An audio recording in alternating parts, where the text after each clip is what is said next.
Septembar je mjesec kada mnogi vrtlari polako zatvaraju sezonu i misle da je već kasno za nove sadnje.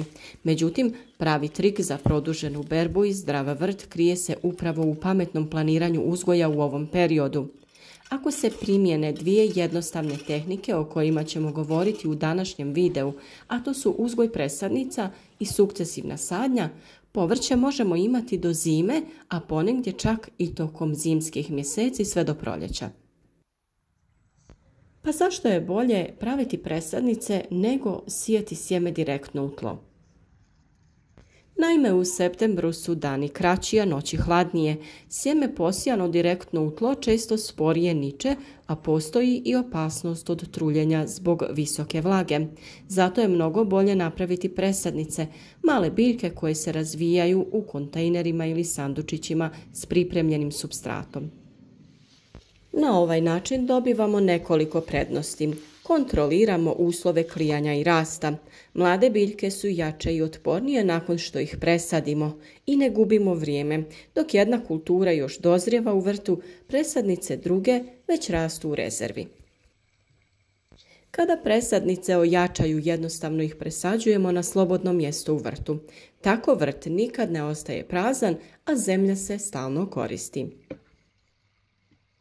Sukcesivna sadnja je tajna stalne berbe.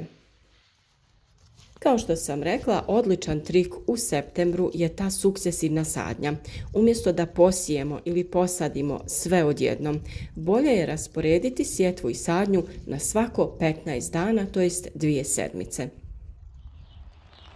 Na primjer, ako posadimo svu salatu odjednom, za 3-4 sedmice imati ćemo ogromnu količinu glavica koje neće moći sve stići na naš stol. Dio će propasti ili otići u cvijet. Ali ako svake druge sedmice sadimo novu turu salate, uvijek ćemo imati mlade i svježe biljke za berbu, bez viška i gubitaka. Ovaj princip možemo primijeniti i na rotkvici, špinatu, matovilcu, rukoli i drugim brzorastućim kulturama. Na taj način vrt stalno daje, a mi imamo raznovrsnu i svježu hranu. Ovo su sve biljke koje možemo uzgajati tokom zimskih mjeseci, tako da nema straha ni bojazni da neće uspijevati.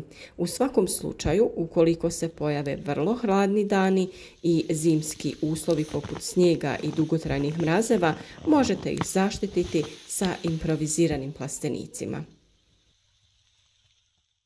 Pa nije na odmet ponoviti šta se može saditi u septembru. Septembar nudi više mogućnosti nego što mislite.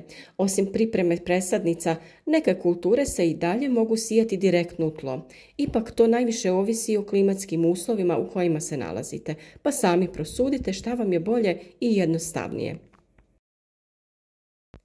Za presadnice u septembru pravimo zimsku salatu, kupus i kelj za kasnu berbu, endiviju i radič, mladi luk iz lučice.